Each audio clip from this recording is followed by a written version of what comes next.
Bismillahirrahmanirrahim. Di dalam ayat yang lain, surat Thaha ayat 124.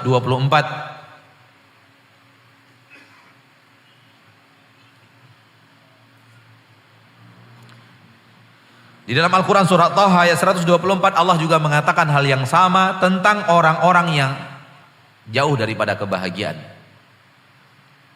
Allah berfirman, "Wa man a'rada 'an dzikri fa inna lahu ma'isyatan dhanka." Barang siapa yang berpaling daripada ibadah kepadaku, barang siapa yang berpaling daripada ibadah kepadaku, tidak mau beribadah kepada Allah, ini maksudnya adalah berbuat maksiat. Ini maksudnya menempuh kesesatan yang tadi dibahas oleh Allah di dalam surah Al-An'am. Allah tabaraka wa taala mengatakan, "Wa man a'rada 'an dzikri," barang siapa yang berpaling daripada zikir kepadaku, fa inna lahu ma'isyatan dhanka, maka untuknya kehidupan yang sempit. Untuknya kehidupan yang sempit. Masyaallah muslimin, kesempitan hidup yang ditakuti oleh manusia ternyata tidak ada di balik minimnya harta. Tidak ada di balik minimnya tahta. Tidak ada di balik menjadi orang yang biasa. Tapi ternyata berada di balik orang yang tidak mau beribadah kepada Allah dan menjalankan hal yang dimurkai oleh Allah Subhanahu wa taala. Di sana Allah berikan kepadanya kesempitan hidup. Dan kesempitan yang paling pertama dalam hatinya adalah kesempitan di dalam hati. Kesempitan di dalam dadanya seperti yang tadi dalam ayat yang telah kita bawakan. Maka semakin orang beribadah kepada Allah, dia kenal agamanya dan dilaksanakan agamanya, dia satukan antara ilmu dan amalnya, semakin dia rajin beribadah kepada Allah, maka dadanya akan semakin Allah berikan kedamaian dan ketentraman di dalamnya. Dengan ini kita mengatakan bahwa Nabi kita tercinta Muhammad sallallahu alaihi wasallam adalah manusia paling bahagia di permukaan bumi. Nabi kita Muhammad manusia paling bahagia di permukaan bumi, nggak ada yang melebihi beliau. Karena beliaulah orang yang paling menjalankan ketaatan kepada Allah di permukaan bumi, dan beliau adalah orang yang paling jauh daripada maksiat kepada Allah di permukaan bumi. Maka beliaulah orang yang paling bahagia. Orang kalau sudah bahagia, orang di sekitarnya akan merasakan kebahagiaan itu.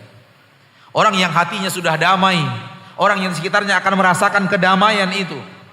Orang yang hatinya sudah tentram akan memberikan ketentraman dalam hidup orang yang ada di sekitarnya. Lihat kehidupan Nabi kita Muhammad sallallahu alaihi wasallam. Berkata Anas bin Malik radhiyallahu taala anhu wa ardhah. Dan kita tahu Anas bin Malik hidup 10 tahun bersama Nabi kita Muhammad sallallahu alaihi wasallam. Beliau seorang yang hidup di kota Madinah, bahagian daripada Ansar, dan Ansar hidup bersama Nabi sallallahu alaihi wasallam hanya 10 tahun. Setelah itu Nabi Muhammad SAW dipanggil menghadap Allah Subhanahu wa taala.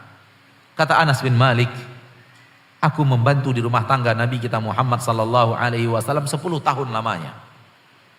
10 tahun menjadi pembantu di rumah tangga Nabi Muhammad sallallahu alaihi wasallam.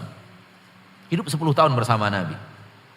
Kata Anas bin Malik radhiyallahu anhu, aku tidak pernah menemukan Nabi Muhammad itu marah kepada keluarganya.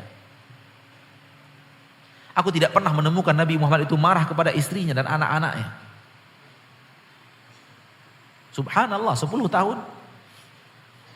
10 tahun hidup tidak pernah memberikan sesuatu yang emosi kepada keluarga, tidak pernah marah kepada keluarganya, baik istrinya atau anak-anaknya. Hati apa ini?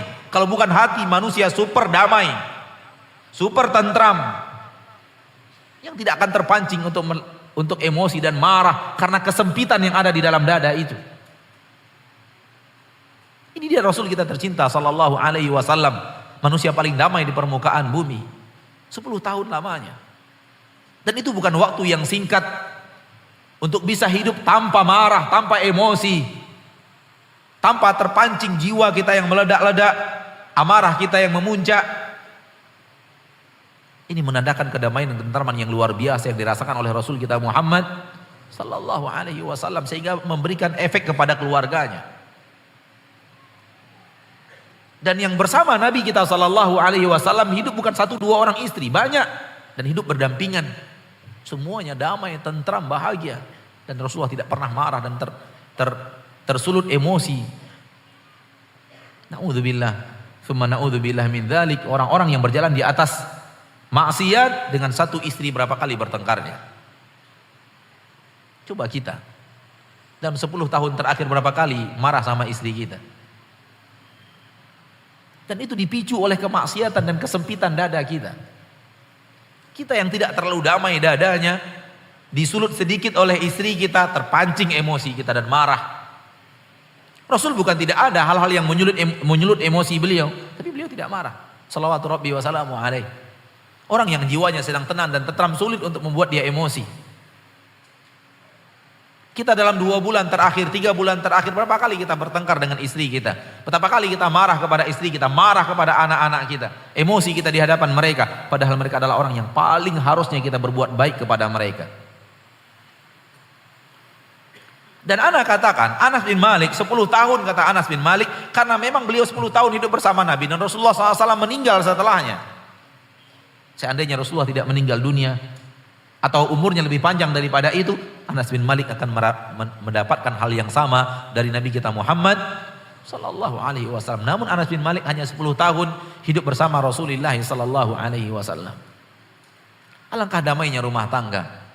Alangkah tentramnya rumah tangga, karena rumah tangga ini dibawa dalam ketaatan kepada Allah Subhanahu wa taala. Tidak hanya Rasul tercinta, Muhammad SAW, istri-istri beliau adalah orang yang juga mengisi hari-harinya dengan ketaatan kepada Allah, hari-harinya dengan ibadah kepada Allah Subhanahu wa taala. Anak-anak beliau sallallahu alaihi wasallam pun melakukan hal yang sama.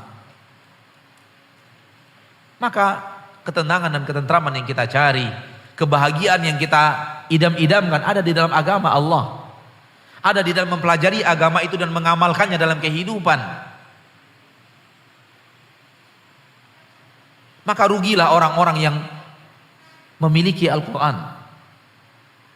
Sebagai seorang muslim, dia memiliki panduan. Sebagai seorang muslim dan muslimah, dia memiliki Rasul tercinta sebagai suri tauladan. Kemudian tidak mempelajarinya dari Nabi kita Muhammad sallallahu alaihi